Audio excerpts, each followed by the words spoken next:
Hello दोस्तों, study with अनु में मैं अनु आपका स्वागत करती हूँ। और जैसे कि आपको पता ही है कि ये आपकी ज्योग्राफी की क्लास है एनसीईआरटी सार, जो कि आपकी क्लास 6 से लेकर क्लास 12 तक की मैं आपको करा रही हूँ। वन लाइनर में है ये। तो एनसीईआरटी तो हमें पढ़नी है। तो एनसीईआरटी में अब तक जितने भी क्वेश्चंस आए हैं वो सारे के सारे एनसीईआरटी से बने हुए क्वेश्चन टॉपिक वाइज आपको मैं करा रही हूँ, ठीक है। तो इसमें कल हमने अपवाद तंत्र कंप्लीट किया था और आज हम करने वाले हैं नदियों के किनारे स्थित नगर को, ठीक है। तो यहाँ से शुरू करना है और जितना भी टॉपिक कवर हो पाएगा आधे घंटे में उतना हम कवर करेंगे। और जैसा कि मैं हर वीडियो में बताती हूँ कि आधे घंटे का वादा नहीं है, आधे घंटे से ऊपर का वीडियो अगर जाता है तो वो जाएगा। अब मैं टॉपिक ख़त्म करके ही आगे बढ़ती हूँ, क्योंकि टॉपिक को ये नहीं सोचती हूँ। जैसे पहले मैं ऐसे वीडियो ऐसे ही करती थी कि 30 मिनट हुआ तो मैं वहीं रोक देती थी, लेकिन अब मैं ये चीज़ नहीं करती हूँ। अब जो है ना, वीडियो आपका 30 मिनट का है तो वो 30 मिनट का जाएगा ही जाएगा। तो मैं अब उस हिसाब से आपको वीडियो प्रोवाइड कराती हूँ, ठीक है। चलिए तो शुरू करते हैं नदियों के किनारे स्थित नगर को। यमुना नदी के तट पर स्थित है क्या? दिल्ली। तो स्टार्ट कर दिया, लेकिन स्टार्ट करने से पहले आपको क्या करना है, स्टडी विद अनु को सब्सक्राइब कर लेना है, बेल आइकन को प्रेस कर लेना है और दूसरों के साथ शेयर कर देना है, ठीक है। फिर हम अपनी क्लास को आगे बढ़ाते हैं और फीडबैक ज़रूर दिया करिए मैं, ताकि मुझे भी पता चले कि है ना आपको क्लासेस कैसी लग रही हैं या आप मुझसे और क्या चाहते हैं कि मैं किस तरह से आपको क्लासेस जो है वो प्रोवाइड कराऊँ, ठीक है। स्टार्ट करें, शुरू करते हैं। यमुना नदी के तट पर स्थित है दिल्ली। तो दिल्ली जो है मतलब ऐसे भी क्वेश्चन बन सकता है, दिल्ली किस नदी के तट पर है? तो दिल्ली जो है वो यमुना नदी के तट पर है, ठीक है। अलकनंदा और भागीरथी के संगम स्थल पर कौन स्थित है? तो भाई देवप्रयाग जो है वो अलकनंदा और भागीरथी के संगम स्थल पर स्थित है। जम्मू स्थित है तवी नदी के तट पर। मूसी नदी के किनारे स्थित है हैदराबाद। मदुरै शहर स्थित है वेंगई नदी के तट पर। साबरमती के तट पर बसा हुआ है अहमदाबाद। गोदावरी नदी के तट पर स्थित है नासिक, ठीक है। आगे बढ़ते हैं। भारत का वो शहर जो हुगली नदी पर बसा है। तो कोलकाता आपका हुगली नदी पे बसा है। यमुना नदी के किनारे पर स्थित है आगरा। कानपुर स्थित है गंगा नदी के किनारे। गोमती नदी के तट पर स्थित है लखनऊ। नर्मदा नदी के तट पर है जबलपुर। कृष्णा नदी के तट पर है विजयवाड़ा। गंगा नदी अरुणाचल प्रदेश में नहीं बहती है, तो अरुणाचल प्रदेश में कौन सी नदी बहती है ये आप कमेंट बॉक्स में मुझे बताएंगे, क्योंकि हम नदी का टॉपिक कंप्लीट कर चुके हैं। यमुना और बेतवा नदियों का संगम होता है हमीरपुर में। कराकोरम और दक्षिणी सीमा बनी हुई है भारत के गिलगित नदी से। किससे बनी है? भारत की गिलगित नदी से, ठीक है। विष्णुप्रयाग नदियों के संगम पर स्थित है धौली, गंगा और अलकनंदा। धौली स्थित है कहाँ? भुवनेश्वर में। लेह अवस्थित है सिंधु के दाएं तट पर। नासिक अवस्थित है गोदावरी नदी के किनारे। औरंगाबाद शहर का पुराना नाम था खिरकी। क्या नाम था? खिरकी। कोल्हापुर शहर जो है वो पंचगंगा नदी के किनारे स्थित है। उज्जैन क्षिप्रा नदी के तट पर स्थित है। हीराकुड बांध उड़ीसा में संबलपुर शहर के पास बनाया गया है। ब्रह्मपुत्र नदी के तट पर स्थित शहर है डिब्रूगढ़। गंगा नदी के तट पर स्थित शहर है कानपुर। महानदी के तट पर स्थित है कटक शहर। चंबल नदी के तट पर स्थित है कोटा शहर। अलकनंदा नदी के तट पर स्थित है बद्रीनाथ शहर और मुला मुठा नदियों के तट पर स्थित शहर है पुणे, ठीक है। चलिए आगे बढ़ते हैं। चलिए अब हम देखने वाले हैं तटीय भाग एवं द्वीप समूह को, ठीक है। तो अब ये वाला टॉपिक करेंगे, तो इसमें सबसे पहले हम पूर्वी भाग देख लेते हैं, ठीक है। तो पूर्वी तटीय मैदान के दक्षिणी भाग को क्या कहा जाता है? तो पूर्वी तटीय मैदान के दक्षिणी भाग को हम कोरोमंडल तट कहते हैं। आंध्र प्रदेश की एक तटीय सीमा जुड़ी है बंगाल की खाड़ी से। भूटान, चीन और म्यांमार की सीमा जुड़ी है अरुणाचल प्रदेश से। भारत का सबसे लंबा समुद्र तट है चेन्नई में, ठीक है। बंगाल की खाड़ी भारत में पूर्व में स्थित है। भारत के पश्चिम में स्थित है अरब सागर। अब आप क्या मुझे बता सकते हैं कि ये क्वेश्चन राइट है? तो ये ऑप्शन के हिसाब से राइट होगा। वैसे भारत का सबसे लंबा समुद्र तट किस राज्य का है, कहाँ पे स्थित है, ये आप मुझे बताएंगे। भारत का पूर्वी तट है एक, क्या चेन्नई में ही है या कहीं और, ठीक है। तो ये आप बताइए कमेंट बॉक्स में। भारत का एक पूर्वी तट है एक निम्न अवसादी तट, ठीक है। कोरोमंडल तट पर अवस्थित नगरीय केंद्र है नागापट्टिनम। कृष्णा डेल्टा एवं कैप कैमोरिन के मध्य स्थित है कोरोमंडल तट। श्रीहरिकोटा द्वीप निकट अवस्थित है पुलिकट झील के, ठीक है। आगे बढ़ते हैं। अब हम देखेंगे पश्चिमी भाग को। इलाके के ऊंचे क्षेत्र और खारे रेतीले समतल मैदान तथा दलदली क्षेत्र शामिल है। कक्ष का रण में। पश्चिमी घाट है पठारों का ढलान। वो भारतीय राज्य जिसकी सीमा अरब सागर से जुड़ी हुई है। तो भाई अरब सागर से जुड़ी हुई है गुजरात की सीमा। किसकी सीमा जुड़ी है? गुजरात की। ठीक है। पश्चिमी तट में स्थित क्षेत्र का नाम है मालाबार क्षेत्र। एक पर्वत श्रृंखला है जो भारतीय प्रायद्वीप के पश्चिमी तट के लगभग समानांतर चलती है और दुनिया में जैव विविधता के 8 सबसे आकर्षण के केंद्र में से एक है। कभी कभी इसे भारत के महान ढाल भी कहा जाता है। ये है पश्चिमी घाट। पश्चिमी घाट पर्वत श्रृंखला में स्थित है इलायची पहाड़ियाँ। पश्चिमी घाट प्रकार के वर्षण के माध्यम से वर्षा प्राप्त करते हैं पर्वतीय। ठीक है। पश्चिमी घाट प्रकार के वर्षण के माध्यम से वर्षा प्राप्त करते हैं, वो है पर्वतीय प्रकार के। ठीक है। कोरी क्रीक निवेशिका स्थित है कच्छ के रण में। कहाँ स्थित है? कच्छ के रण में। केरल का कुट्टानाड या कुट्टानाडु प्रसिद्ध है। भारत का न्यूनतम ऊंचाई वाला क्षेत्र है केरल का कुट्टानाड या कुट्टानाडु। ठीक है। अब हम द्वीप समूह में आ जाते हैं। विश्व का सबसे बड़ा नदी द्वीप कौन सा है? तो वो है माजुली द्वीप। कौन सा द्वीप है? माजुली द्वीप। ठीक है। अंडमान निकोबार तथा लक्षद्वीप समेत भारत की कुल तटीय रेखा की लंबाई है 7,500 किलोमीटर। एमराल्ड द्वीप समूह के नाम से जाना जाता है अंडमान निकोबार द्वीप समूह को। ठीक। 12 प्रवाल द्वीप है लक्षद्वीप में। भारत का एकमात्र पुष्ट सक्रिय ज्वालामुखी जो अंडमान निकोबार द्वीप की राजधानी पोर्ट ब्लेयर से लगभग 135 किलोमीटर में स्थित है वो है बैरन द्वीप। भारतीय महाद्वीप का सबसे दक्षिणी छोर कोमोरिन कहाँ स्थित है? तमिलनाडु में। भारत के पूर्वी तट पर स्थित बंदरगाह है पारादीप। ग्रेट निकोबार द्वीप के दक्षिणी भाग में स्थित है इंदिरा पॉइंट। अंडमान निकोबार द्वीप स्थित है बंगाल की खाड़ी में। ठीक है। नेत्रानी द्वीप आपका स्थित है लक्षद्वीप में। वो भारतीय प्रदेश जिसमें 300 से अधिक द्वीप हैं, जो एक सेलुलर जेल भी है जहाँ पर, तो वो है आपका अंडमान और निकोबार द्वीप।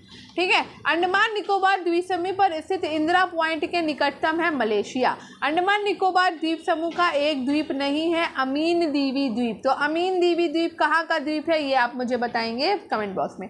भारतीय द्वीपों में से वो द्वीप जो भारत और श्रीलंका के मध्य है तो वो है रामेश्वरम। भारत का सर्वाधिक आबादी वाला द्वीप है सालसेट। कौन सा द्वीप है? सालसेट। ठीक है। आगे बढ़ते हैं।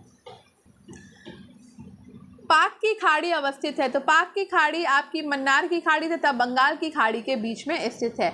वैली कोंडा समूह किसका संरचनात्मक हिस्सा है? पूर्वी घाट का। वो द्वीप जो भारतीय तटरेखा की सुदूरवर्ती द्वीप की श्रेणी में आता है वो है मिनिकॉय। द्वीप क्षेत्र सहित भारत के समुद्र तट की अनुमानित लंबाई है 7,516.6 किलोमीटर। ठीक है।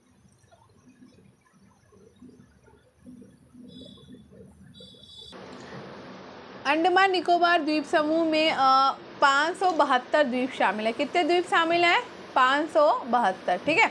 एक लोकप्रिय पर्यटन स्थल हैवलॉक द्वीप स्थित है। तो हैवलॉक द्वीप आपका अंडमान और निकोबार द्वीप समूह में स्थित है। सबसे बड़ा बसा हुआ नदी द्वीप स्थित है ब्रह्मपुत्र नदी पर। बंगाल की खाड़ी में स्थित द्वीप समूह है अंडमान और निकोबार। भारत में सक्रिय ज्वालामुखी कहाँ पाए जाते हैं? तो ये अंडमान निकोबार में आपके सक्रिय ज्वालामुखी पाए जाते हैं। भारतीय सागर में सबसे छोटा द्वीप देश कौन सा है? तो वो है मालदीव। पश्चिमी तट पर स्थित एक द्वीप है एलिफेंटा। ठीक है। प्रायद्वीप शब्द का अर्थ है पानी से 3 तरफ से घिरा हुआ भूमि का एक टुकड़ा। ठीक है। आगे बढ़ते हैं। अब हम अन्य तथ्य को देखेंगे। भारत का सबसे बड़ा एकल द्वीप सुदूर दक्षिण में है ग्रेट निकोबार द्वीप। भारत की समुद्री तटीय सीमा दूरी तक समुद्र में फैली हुई है। तो 12 समुद्री मील तक ये फैली है। वो जल पट्टिका जो भारत और श्रीलंका को अलग करती है। तो पाक जलडमरू मध्य जो है वो भारत और श्रीलंका को अलग करती है। प्रवाल शैलमाला का एक प्रकार है प्रवाल द्वीप। केरल तट को इस नाम से जाना जाता है। तो मालाबार तट के नाम से हम जानते हैं केरल तट को। ठीक है। भारत का वो शैल समूह जो अधिकतम मात्रा में कोयला प्रदान करता है। तो गोंडवाना समूह जो है वो अधिकतम मात्रा में कोयला प्रदान करता है। वेलिकोंडा समूह संरचनात्मक हिस्सा है पूर्वी घाट का। ठीक है। अब हम यहाँ पे सुमेल करेंगे। तो द्वीप और अवस्थिति देख लेते हैं। तो वेयंत शाखोधर द्वीप जो है वो कच्छ की खाड़ी में है। पिरम द्वीप है खंबात की खाड़ी में। द्वारका द्वीप है अरब सागर तट पर और दीव है आपका काठियावाड़ तट पर। ठीक है। अब हम देखने वाले हैं प्रमुख घाटियां, प्रपात और झीलों को। तो सबसे पहले हम घाटी देखेंगे। मूक घाटी जिसको कि साइलेंट वैली कहते हैं, ये आपकी केरल में है। ठीक है। केरल में। भारत के हिमाचल प्रदेश राज्य में स्थित है कांगड़ा और कुल्लू घाटी। वो हिमनद जो नुब्रा घाटी में स्थित है, तो नुब्रा घाटी में आपका सियाचिन हिमनद है। चित्रकूट जलप्रपात जो है वो आपका छत्तीसगढ़ राज्य में है। ठीक है, सियाचिन ग्लेशियर विवाद का विषय है भारत और पाकिस्तान के बीच। सबसे बड़ा हिमनद है सियाचिन। फूलों की घाटी अवस्थित है आपकी उत्तराखंड में। ठीक है, आगे बढ़ते हैं। वह हिमनद जो उत्तराखंड के कुमाऊं प्रक्षेत्र में अवस्थित है वो है आपका मिलाम हिमनद। ठीक है, भारत का लगभग 2/3 कोयला पाया जाता है दामोदर घाटी में। युमथांग घाटी स्थित है कहाँ? सिक्किम राज्य में। ठीक है, आगे बढ़ते हैं। एशिया की सबसे बड़ी घाटी, तो एशिया की सबसे बड़ी घाटी है भाई डांग घाटी। कौन सी घाटी है? डांग घाटी।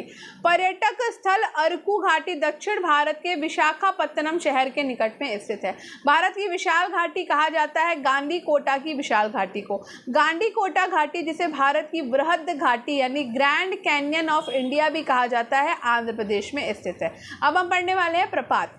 धोसेघर वाटरफॉल आपका महाराष्ट्र राज्य में स्थित है। नर्मदा नदी के द्वारा निर्मित होता है धुआंधार जलप्रपात। तो धुआंधार जलप्रपात जो है वो आपका नर्मदा नदी पर है। ठीक है, आगे बढ़ते हैं। वो भारतीय जलप्रपात जिसमें राजा रानी रॉकेट और रोरर नामक 4 अलग अलग झरने हैं, तो वो है जोग जलप्रपात। ठीक है, जिसमें राजा रानी रॉकेट और रोरर नामक 4 अलग अलग झरने हैं। कुंचिकल जलप्रपात कहाँ पर है?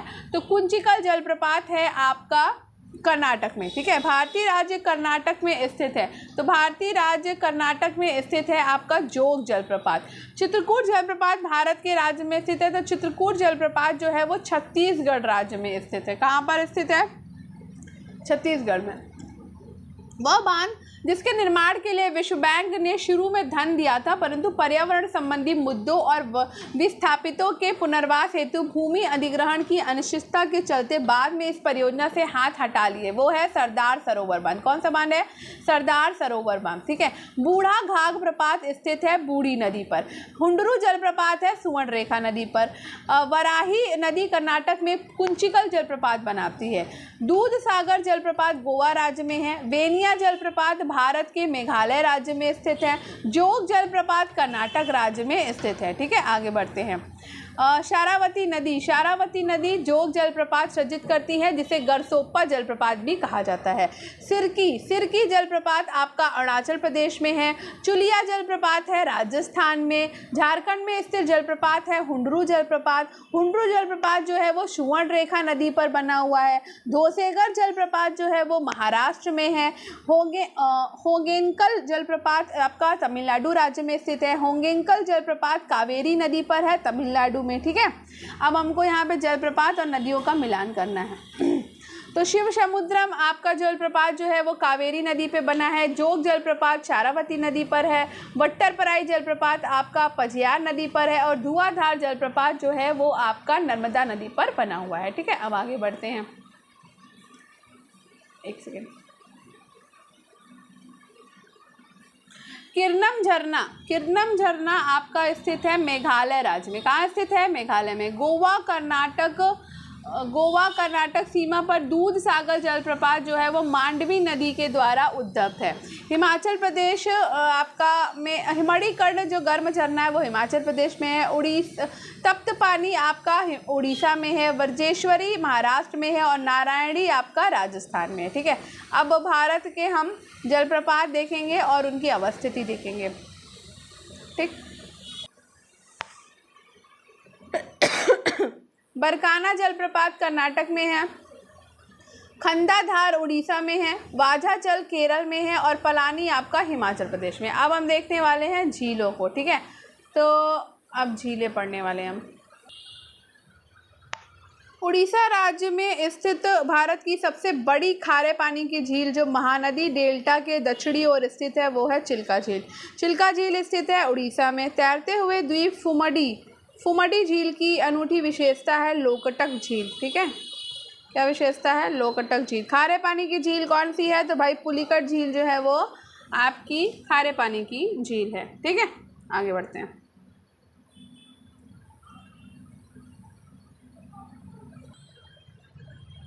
कोलेरू झील स्थित है। तो कोलेरू झील आपकी स्थित है आंध्र प्रदेश में। ठीक है, वो झील जो सैलाइन सोडा झील है जो उल्कापात के प्रभाव से बुल्ढाना जिले में बनी है, वो है लोनार झील। ठीक है। और भारत की सबसे बड़ी खारे पानी की झील महानदी डेल्टा में है, राजहंस पक्षी के लिए प्रसिद्ध है आपकी चिल्का झील। ठीक है, आगे बढ़ते हैं। पूर्वोत्तर भारत की मीठे पानी की सबसे बड़ी झील है लोकटक झील। कौन सी झील है? लोकटक झील। ठीक है। भारत के सिक्किम राज्य में स्थित है सोमगो झील। सांबर झील स्थित है राजस्थान में। भारत की सबसे बड़ी तटीय खारे पानी की झील है उड़ीसा में। भारत के जम्मू कश्मीर राज्य में स्थित है डल झील। ठीक है, आगे बढ़ते हैं। नैनीताल झील स्थित है उत्तराखंड में। ठीक है। उमियम झील जिसे बारह पानी झील के नाम से भी जाना जाता है, ये है मेघालय में आपकी। ठीक है। एशिया की सबसे बड़ी ताजे पानी की झील है वुलर झील। कौन सी झील है? वुलर झील। ठीक है, आगे बढ़ते हैं। वुलर झील सबसे बड़ी ताजे पानी की झील है जो जम्मू कश्मीर में स्थित है। सिक्किम राज्य में स्थित है खचियो पालरी झील। भारत की सबसे बड़ी तटीय झील लैगून और दुनिया में दूसरी सबसे बड़ी छिछली झील लैगून है चिल्का झील उड़ीसा। वो झील जो भारत के दो राज्यों से सीमा साझा करती है, वो कौन सी झील है बताइए? भारतवर्ष में खारे पानी की सबसे बड़ी झील है सांभर झील। भारत के पूर्वी तट पर स्थित सबसे बड़ी लैगून झील है चिल्का झील। वो जलाशय जिसमें मध्य प्रदेश में हरसूद नगर जलमग्न हुआ, वो है आपका इंदिरा सागर। ठीक है। इंदिरा सागर में इंदिरा सागर जलाशय में मध्य प्रदेश में हरसूद नगर जो है वो जलमग्न हुआ है। ठीक है। अब बात करते हैं रहस्यमयी झील किसको कहा जाता है? तो भाई रूपकुंड झील को रहस्यमयी झील कहा जाता है। मुंबई की मीठी नदी निकलती है तो बिहार झील से निकलती है भाई। भारत में फुलहर झील स्थित है उत्तर प्रदेश में। चिल्का झील एक खारे पानी का जलाशय है जो उड़ीसा राज्य के पुरी, खुर्दा और गंजाम जिलों में फैली हुई है। आंध्र प्रदेश और तमिलनाडु की सीमा पर स्थित झील है पुलिकट झील। भारत की सबसे बड़ी झील कौन सी है? तो वेम्बनाड झील जो है वो भारत की सबसे बड़ी झील है। ठीक है। श्रीनगर के आभूषण के नाम से जाना जाता है किसको? डल झील को। सूर्यधार झील स्थित है उत्तराखंड में। खारे पानी की झील कौन सी है भाई? तो लैगून कहलाती है जो सैंडबार और सिफ्ट की मदद से समुद्र से अलग होती है। पुकोदे झील है आपकी केरल राज्य में। भूशी झील है महाराष्ट्र राज्य में। एशिया की सबसे बड़ी खारे पानी की झील है चिल्का झील। लोकटक झील स्थित है मणिपुर में। रेणुका झील स्थित है हिमाचल प्रदेश में। सतलुज नदी का उद्गम स्थल है राकस झील। कौन सी झील? राकस झील। ठीक है। सांभर झील आपकी कहाँ है? तो राजस्थान राज्य में है। ठीक है, आगे बढ़ते हैं। चिल्का झील जो कि सबसे बड़ी खारे पानी की झील स्थित है, कहाँ पर स्थित है? उड़ीसा में। केरल में स्थित झील है वेम्बनाड। दक्षिण भारत की एकमात्र गोखुर झील मानी जाने वाली चालकुडी झील है केरल में। विश्व का बेसाल्टिक उल्का प्रभाव से बनने वाला विशालतम गड्ढा स्थित है महाराष्ट्र में। प्रसिद्ध वुलर झील और डल झील स्थित है जम्मू कश्मीर में। अंसुपा झील है उड़ीसा में। प्राकृतिक बांध द्वारा पानी के बड़े हिस्से से अलग पानी का एक हिस्सा है लैगून खाड़ी। बिलासपुर अवस्थित मानव निर्मित जलाशय गोविंद सागर स्थित है हिमाचल प्रदेश में। भारत के लैगून झील के रूप में प्रसिद्ध है चिल्का झील। उड़ीसा की सबसे बड़ी बैक वाटर झील है चिल्का झील। अष्टमुडी आर्द्रभूमि झील स्थित है केरल में। सूरजकुंड झील स्थित है हरियाणा में। विश्व का एकमात्र तैरता हुआ पार्क स्थित है मणिपुर में। एशिया की दूसरी सबसे बड़ी कृत्रिम झील है राजस्थान में ढेबर झील। विश्व का एकमात्र तैरता डाकघर स्थित है डल झील पर। पुलिकट झील है तमिलनाडु में। चिल्का झील है उड़ीसा में। वुलर झील है कश्मीर में। सांभर झील है राजस्थान में। ठीक है, आगे बढ़ते हैं। लोनार झील है महाराष्ट्र में। वेम्बनाड है केरल में। नंदी कुंड है उत्तराखंड में। चिल्का है उड़ीसा में। गोविंद सागर है हिमाचल प्रदेश में। सियाचिन हिमनद है नुब्रा घाटी में। बैफो हिमनद है बालद्रो घाटी में। ठीक है, और बाराशिगरी हिमनद है आपका चंद्र घाटी में। सोना पानी हिमनदी है आपकी चंद्रा घाटी लाहौल में। ठीक है, आगे बढ़ते हैं। वह कारण जो भारत के उत्तर पश्चिमी भाग में शीत ऋतु में होने वाली वर्षा के लिए उत्तरदायी है। तो पश्चिमी विक्षोभ जो है वो भारत के उत्तर पश्चिम भाग में शीत ऋतु में होने वाली वर्षा के लिए उत्तरदायी है। चौरा बड़ी ग्लेशियर कहाँ स्थित है? तो केदारनाथ मंदिर के उत्तर में चौरा बड़ी ग्लेशियर स्थित है। सियाचिन हिमनद क्षेत्र आपका काराकोरम पर्वतमाला में है। हिमनदी ग्लेशियर बनाती है बर्फ के जमाव से। भारत का सबसे बड़ा ग्लेशियर है सियाचिन ग्लेशियर। ध्रुवीय क्षेत्र के बाहर नुब्रा घाटी में स्थित दुनिया के दूसरे सबसे लंबे ग्लेशियर का नाम है सियाचिन। ठीक है, गंगा नदी के प्रदूषण के प्रभावी उपशमन, संरक्षण और कायाकल्प के मुख्य उद्देश्यों को पूरा करने के लिए केंद्र सरकार के द्वारा एक प्रमुख कार्यक्रम के रूप में शुरू किया गया था नमामि गंगे कार्यक्रम। ठीक है, अब पहुंच गए हम भारत के प्रमुख दर्रों पर। तो वह मार्ग जो भारतीय राज्य सिक्किम को चीन के तिब्बती स्वायत्त क्षेत्र से जोड़ता है और प्राचीन सिल्क रोड की एक प्रशाखा का हिस्सा बनाता है, वो है नाथुला दर्रा। वे राज्य जो पालघाट दर्रे से आपस में जुड़े हुए हैं, तो केरल और तमिलनाडु जो है वो पालघाट दर्रे से आपका जुड़ा हुआ है। ठीक है, आगे बढ़ते हैं। लेह और श्रीनगर को कौन जोड़ता है? तो जोजिला पास आपको लेह और श्रीनगर को एक साथ जोड़ता है। हिमालय की सतलज घाटी स्थित है शिपिकिला दर्रा में। हिमाचल प्रदेश राज्य में स्थित है रोहतांग दर्रा। दुनिया की सबसे ऊंची मोटर वाहन चलाने योग्य सड़कों में से एक है और हिमालय की चोटियों में एक पहाड़ी दर्रा है जो सिक्किम और चीन के तिब्बत स्वायत्त क्षेत्र को जोड़ता है और वो है आपका नाथुला दर्रा। ठीक है, आगे बढ़ते हैं। हिमाचल प्रदेश राज्य में एक उच्च पर्वतीय दर्रा है जो कुल्लू घाटी को लाहौल स्पीति घाटी से जोड़ता है और वो है आपका रोहतांग दर्रा। हिमालय में पांगसाऊ दर्रा मिलता है। ठीक है, तो अरुणाचल प्रदेश को म्यांमार से जोड़ता है। कराकोरम राजमार्ग जोड़ता है पाकिस्तान से चीन को। हिमाचल प्रदेश में स्थित लाहौल और स्पीति घाटियाँ कुल्लू घाटी से जुड़ी है रोहतांग दर्रे के द्वारा। वो पर्वतीय दर्रा जो भारत, चीन और म्यांमार की त्रिसंधि का निर्माण करता है वो है दिफू। भारत का वो राज्य जिसमें नाथुला दर्रा है, तो नाथुला दर्रा आपका सिक्किम में है। वह दर्रा जो पश्चिमी घाट पर्वत श्रृंखला में नहीं है, तो खैबर दर्रा नहीं, तो खैबर दर्रा आपका कहाँ है, कमेंट बॉक्स में बताइएगा। ठीक है, आगे बढ़। नाथुला दर्रा आपका सिक्किम में है। 2006 में नाथुला जिन देशों के बीच सीमा पार व्यापार के लिए पुनः खोला गया वे हैं भारत और चीन। ठीक है, मनाली को लाहौल स्पीति घाटी से जोड़ने वाली सुरंग है अटल रोड सुरंग। कुल्लू घाटी का भारत के हिमाचल प्रदेश के लाहौल और स्पीति घाटियों से जोड़ता है रोहतांग दर्रा। उत्तराखंड राज्य में स्थित है मंगशाधुरा दर्रा। भारत और चीन के बीच स्थित एक पहाड़ी दर्रा है कराकोरम दर्रा। बारालाचा दर्रा के दोनों किनारों पर से निकलने वाली दो जलधाराएं चंद्र और भागा चिनाब नदी बनाती हैं। ठीक है, आगे बढ़ते हैं। 2832 मीटर की अधिकतम ऊंचाई पर पीर पंजाल श्रेणी में स्थित एक पर्वतीय दर्रा जो केंद्र शासित प्रदेश जम्मू और कश्मीर में कश्मीरी घाटी को बाहरी हिमालय और दक्षिण में मैदानी इलाकों से जोड़ता है और वो है आपका बनिहाल दर्रा। डैश को जम्मू और श्रीनगर को जोड़ने वाले गेटवे के रूप में जाना जाता है, तो बनिहाल दर्रा को जम्मू और श्रीनगर को जोड़ने वाले गेटवे के रूप में जाना जाता है। भारत, म्यांमार और चीन के बीच का त्रिकोणीय जंक्शन दीफू दर्रा मैकमोहन सीमा रेखा पर है। पालघाट जो है वो तमिलनाडु और केरल को मिलाता है। खारदुंग ला पास जो है वो लद्दाख पर्वत श्रेणी से संबंधित है। फोटूला दर्रा हिमालय की जास्कर पर्वत श्रेणी में स्थित है। उत्तराखंड में तीर्थयात्रियों के द्वारा कैलाश मानसरोवर यात्रा के लिए प्रयोग किया जाता है लिपू लेक दर्रे का।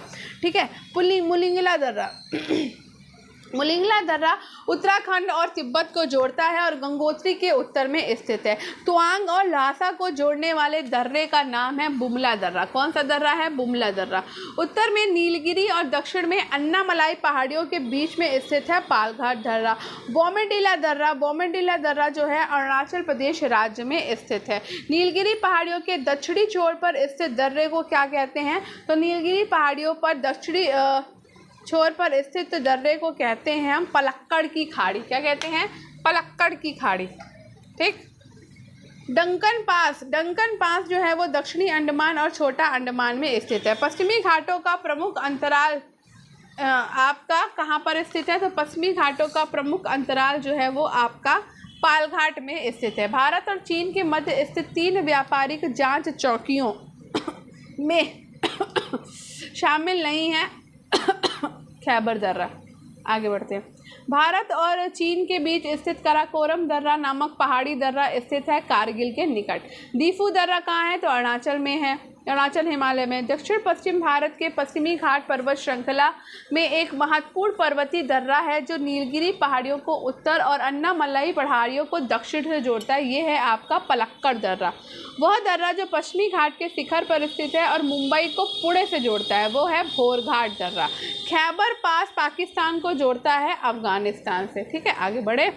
वह दर्रा जम्मू कश्मीर को जास्कर सीमा में है, श्रीनगर से लेह तक का सड़क मार्ग इसमें होकर गुजरता है और ये सिंधु नदी के द्वारा बनाया गया और ये दर्रा है जोजिला दर्रा। खारदुंगला पर्वत दर्रा स्थित है जम्मू कश्मीर में। कहाँ पर स्थित है? जम्मू कश्मीर में। आगे बढ़ते हैं।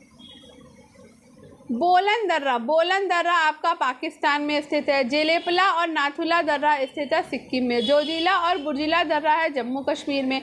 बारालाचा और शिपिकिला है हिमाचल प्रदेश में। नीति माना लिपुलेख है उत्तराखंड में। नाथुला और जेलेपला है सिक्किम में। चांगला है लद्दाख में। ठीक है, आगे बढ़े। बनिहाल दर्रा है आपका जम्मू कश्मीर में। रोहतांग है हिमाचल प्रदेश में। नाथुला है सिक्किम में। बोमडिला है अरुणाचल प्रदेश में। माना है उत्तराखंड में। नीति है उत्तराखंड में। दीफू है अरुणाचल प्रदेश में और अगिल है आपका लद्दाख में। ठीक है, आगे बढ़ते हैं। अब हम पहुंच गए मानसून और वर्षा पे। समय देख लेते तो समय अभी है, तो चलो ये भी कंप्लीट कर लेते हैं। भारत में ग्रीष्मकालीन मानसून के प्रवाह की सामान्य दिशा है दक्षिण पश्चिम से उत्तर पूर्व। पश्चिमी विक्षोभ जिस कारण उत्तर पश्चिमी भारत में बारिश होती है उसका उत्पत्ति स्थल है भूमध्य सागर। भारत की उच्चतम वार्षिक वर्षा दर्ज की गई मासिनराम मेघालय में। उस दिन को वर्षा दिन माना जाता है जिस दिन वर्षा होती है 2.5 mm। ठीक है, पवन भूमि से महासागर की ओर बहती है शीत ऋतु में। ठीक है, वह राज्य जिसमें वर्षा का अधिकतम भाग सामान्यतः उत्तर पूर्वी मानसूनी वर्षा से प्राप्त होता है वो है तमिलनाडु। वह कारक जो सर्दियों में भारत के उत्तर पश्चिमी भाग में बारिश का कारण बनता है वो है पश्चिमी विक्षोभ। ठीक है, पश्चिम से आने वाली एक प्रबल धूल भरी झोंकेदार उष्ण और शुष्क गर्मी वाली हवा जो उत्तर भारत के पश्चिमी सिंधु गंगा के मैदानी क्षेत्र में बहती है वो है लू। वह क्षेत्र जो भारत में दक्षिण पश्चिम मानसून पवनों से अधिकतम वर्षा प्राप्त करने के लिए जाना जाता है वो है पश्चिमी घाट। ग्रीष्म ऋतु में स्थानीय पवन लू चलती है कहाँ पे? राजस्थान में। और कहाँ का लू चलती है बताइएगा कमेंट बॉक्स में। भारत में लू हवाओं का संबंध सामान्यतः गर्मी के मौसम से है। भारत में निर्वर्तन मानसून का मौसम होता है अक्टूबर से नवंबर में। ठीक है, तो इस समय क्या चल रहा है भाई बताइए। चलिए, दिल्ली में सामान्यतः जून के अंत तक संभावित तारीख 29 जून से मानसूनी बारिश होती है। कहाँ? बंगाल की खाड़ी शाखा से। ठीक है, भारत की वो अवधि जिसमें सामान्य वर्षा के आगमन का समय होता है जिसमें अचानक वृद्धि होती है और कई दिनों तक लगातार जारी रहती है जिसे मानसून का प्रस्फोट कहा जाता है। जून की शुरुआत से सितंबर के मध्य तक। एक सामान्य मानसून वर्ष के दौरान मानसूनी हवाएं संभवतः पंजाब, पश्चिमी उत्तर प्रदेश और हरियाणा में पहुंच जाती हैं जुलाई के पहले सप्ताह में। दोपहर के समय में शुष्क और गर्म हवाएं चलती हैं जिन्हें लू के रूप में जाना जाता है गर्मी के मौसम में। वह राज्य जो दक्षिण पश्चिम मानसून से सबसे पहले वर्षा प्राप्त करता है वो है आपका केरल राज्य। ठीक है, वह कारक जो भारतीय जलवायु को प्रत्यक्ष रूप से प्रभावित नहीं करता वो है यूरोपीय देशों में बर्फबारी। उड़ीसा में अत्यधिक भीषण चक्रवाती तूफान फनी आया था। कब? 2019 में। वे राज्य जो पूर्व मानसूनी बौछार काल वैशाखी से संबंधित है पश्चिम बंगाल और असम। भारत में आम्र वर्षा की घटना ग्रीष्म ऋतु से संबंधित है। विश्व में सर्वाधिक वर्षा होती है मासिनराम में। मासिन पूर्व वर्षा जो केरल और कर्नाटक के तटीय क्षेत्रों में एक सामान्य घटना है जो को स्थानीय तौर पर जाना जाता है आम्र वर्षा के नाम से। मुंबई की अनुवाद दिशा में स्थित है जिसके कारण यहाँ भारी बारिश होती है वो है पश्चिमी घाट। एक प्रकार की ऊष्म लहर है आपकी लू। भारत में सर्दियों के दौरान से आने वाली हवाएं शीतलहर का कारण बनती हैं हिमालय में। गर्मी के मौसम के दौरान राजस्थान में उत्पन्न होकर आसन्न क्षेत्रों की ओर उड़ती है लू।